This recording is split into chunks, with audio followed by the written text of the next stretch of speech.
हाय दोस्तों, welcome to my YouTube channel agriculture official 6388 पर। आज हम बीएससी एग्रीकल्चर का जो हमारा पेपर होने वाला है सीसीएस यूनिवर्सिटी का, उसका एक टॉपिक लेकर आए हैं लैंडस्केपिंग, जिसको हिंदी में बोलते हैं भूदृश्य। भूदृश्य को हम कैसे जाने ये क्या है, ठीक है, उसके बारे में हम डिस्कस करेंगे आज।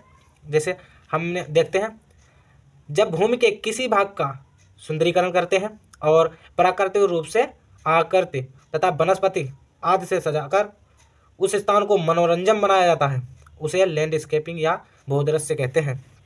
इस स्थान पर पर्वत, पहाड़ियाँ, प्रकृति, जल स्रोत जैसे नदियाँ, झीलें, तालाब, विभिन्न रूपों में भवन तथा संरचनाएं शामिल हो सकती हैं। इसके जो महत्व है हमारा, वो महत्व की तरफ बढ़ते हैं। और इसमें महत्व है हमारा प्राकृतिक वनस्पतियों का मानव जीवन में अमूल्य योगदान होता है। इसके महत्व को निम्न प्रकार से जान सकते हैं, आगे देखेंगे। इसमें हमारा जो है प्रकृति जो वनस्पतियाँ होती हैं, उनका जो मानव जीवन में जितना भी योगदान होता है वही है। और आगे हम देखते हैं इसका योगदान क्या है। लैंडस्केपिंग का हमारा जो महत्व है, वो पहला है सजावट के रूप में।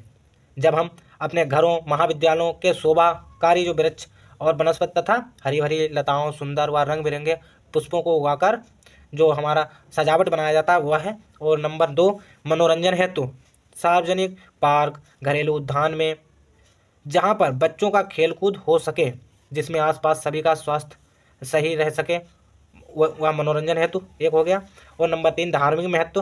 धार्मिक महत्व में है कई वृक्ष या पुष्प ऐसे भी होते हैं जिनका प्रयोग हम पूजा पाठ के लिए करते हैं, जैसे आम के पत्ते, केले के पत्ते तथा दूब घास। और नंबर 4 हमारा है आर्थिक महत्व। आर्थिक महत्व कई वृक्ष, पुष्पों व बेलों को माला के रूप में बेचकर आर्थिक लाभ भी कमा सकते हैं। और 5वां हमारा महत्व है दवाओं के रूप में। कई वनस्पतियों का प्रयोग दैनिक जीवन के दवाओं तथा जड़ी बूटी के रूप में करते हैं। एग्जाम्पल जैसे तुलसी, सर्पगंधा, इस बगोल की जो भूसी आती है वो है। और आगे देखते हैं दोस्तों हम, गार्डन या बगीचा भूभाग पर विकसित किया गया क्षेत्र होता है जिसमें अलंकृत पौधों के साथ साथ अन्य पौधे जैसे फल वाले, औषधि, सुगंधित आदि को भी रोपित किया जाता है। और इसमें हम देखेंगे बगीचे के अंदर हरियाली का होना आवश्यक होता है, क्योंकि हरियाली को बगीचे का हृदय या दिल कहा जाता है। इसमें देखेंगे नंबर 1, बगीचा बनाने का मुख्य उद्देश्य मनोरंजन ही होता है। और बगीचे का जो इतिहास है वो देखेंगे हम। History of garden. भगवान बुद्ध का जन्म अशोक के वृक्ष के नीचे हुआ था। और जो है भगवान बुद्ध को ज्ञान की प्राप्ति पीपल वृक्ष होता है उसके नीचे हुई थी। और तथा उन्होंने शिक्षा दीक्षा बरगद के वृक्ष के नीचे दी थी। और हम इसमें देखेंगे भारतीय शास्त्रों में पीपल के पेड़, बरगद, गूलर, सिरस तथा अल्बिजिया पौधे का उल्लेख मिलता है। 1556 से लेकर सम्राट अकबर ने नसीमबाग झील जो कश्मीर में स्थित है तथा टॉम गार्डन सिकंदरा आगरा में विकसित किया गया था।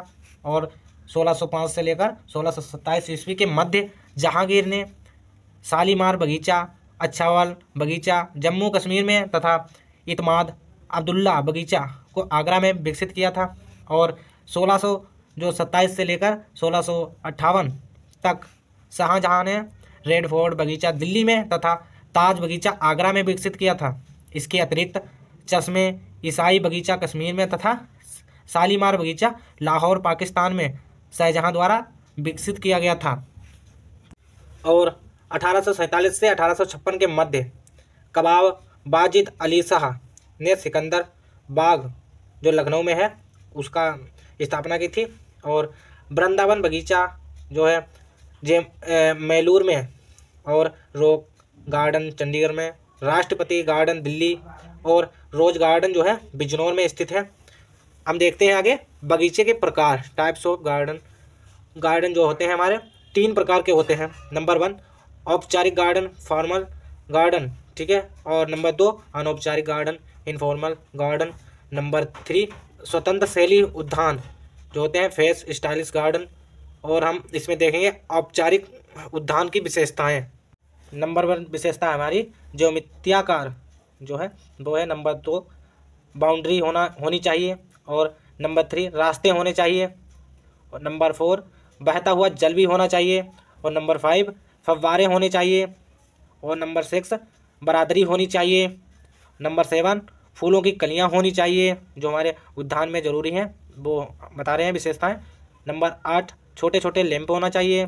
और नंबर 9 3 फीट की ऊंचाई घास होनी चाहिए, जिसे हम हेड्ज कहते हैं। और नंबर 10 3 फीट की नीची घास होनी चाहिए। और नंबर 11 हरियाली होनी चाहिए। और नंबर 12 सीटें बैठने के लिए होनी चाहिए। और नंबर 13 परगोला होना चाहिए। और नंबर 14 आकर्षित मूर्ति भी होनी चाहिए, जिससे वहाँ बैठने वाले व्यक्ति को सुंदर लगे और आकर्षित हो जाए। अब देखते हैं आगे हम औपचारिक और जो अनौपचारिक उद्यान में अंतर। इसमें हम अंतर देखेंगे। नंबर 1 औपचारिक उद्यान। इसमें नंबर ए है भूभाग समतल होना, जो है होता है। और नंबर बी आकार वृत्ताकार होता है। और नंबर सी पौधे पंक्ति विरुद्ध लगे होते हैं। नंबर डी रास्ते सीधे हुआ समान चौड़े होते हैं। और इसमें जो हमारा 5वां है एग्जाम्पल, जो जैसे मुगल उद्यान हो गया, इटालियन उद्यान हो गया, ठीक। और हम नंबर 2 देखते हैं अनौपचारिक उद्यान जो है, इसमें कौन कौन से हैं अंतर। नंबर 1 इसमें जो जगह होती है वो ऊंची नीची सतह पर भी बनाया जा सकता है, इसको ऊंची नीची जगह पर बना सकते हैं। नंबर 2 आकार असमान होता है, उसका समान नहीं होता है। और नंबर 3 पौधे व पंक्तियां क्रमबद्ध नहीं लगे होते हैं। नंबर 4 रास्ते असमान व टेढ़े मेढ़े होते हैं इसमें, जो अनौपचारिक उद्यान होता है उसमें। और इसमें अनौपचारिक उद्यान के जो एग्जाम्पल जैसे जापानी उद्यान हो गया। हम आगे देखेंगे जापानी उद्यान के बारे में। जापानी उद्यान जो है, जापानी उद्यान का मुख्य उद्देश्य प्राकृतिक वातावरण को दर्शाता है, जिसमें दृश्यों जैसे झरना, पर्वत, पहाड़ियाँ को दर्शाया जाता है। और जो उद्यान हमारा होता है उनके प्रकार हैं जापानी उद्यान के। नंबर 1 पहाड़ी उद्यान हिल गार्डन। नंबर 2 मैदानी उद्यान। नंबर 3 चाय उद्यान। नंबर 4 रेत उद्यान। नंबर 5 जो है गलियारा उद्यान वो होते हैं। और लॉन से तात्पर्य किसी ऐसे मैदान या भूखंड से है जिस पर कोई हरी घास उगाई जाती है, जिसका समय समय पर नियंत्रित कटाई भी की जाती है, तथा घास को अधिक बढ़ने नहीं दिया जाता है, जिसे हम लॉन को उद्यान का हृदय भी कहा जाता है। ये जो है लॉन मोस्ट इम्पोर्टेंट है। अब देखेंगे हम अच्छे उद्यान की विशेषताएं। इसमें जो पहली विशेषता है जो हमारी संपूर्ण लॉन हरी घास से परिपूर्ण तथा हरा भरा दिखाई दे। और नंबर 2 लॉन से लगाई गई जो है घास पतली व मुलायम होनी चाहिए। और नंबर 3 जो खरपतवार होते हैं हमारे उनको उगने नहीं देना चाहिए। और रोग व कीटों का प्रकोप बिल्कुल नहीं होना चाहिए उसमें। और नंबर हम देखेंगे हरियाली जो घास का चुनाव हम किस तरह से करेंगे उसके बारे में। इसमें हम देखते हैं नंबर 1 लॉन की घास शीघ्र अंकुरण व तेज बढ़ने वाली होनी चाहिए। नंबर 2 है हमारा नियमित कटाई को सहन करने वाली होनी चाहिए। और नंबर 3 हमारी है सूखे व बाढ़ को सहन कर सके, ऐसी घासों को हमें लगाना चाहिए उसमें।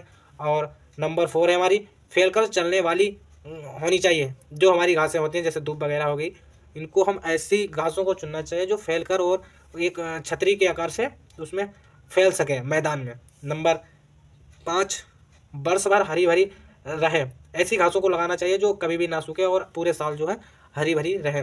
और दोस्तों हमारा वीडियो पसंद आए तो लाइक शेयर सब्सक्राइब करना बिल्कुल ना भूलें। मैं विकास वर्मा ऐसे वीडियो लाता रहूँगा।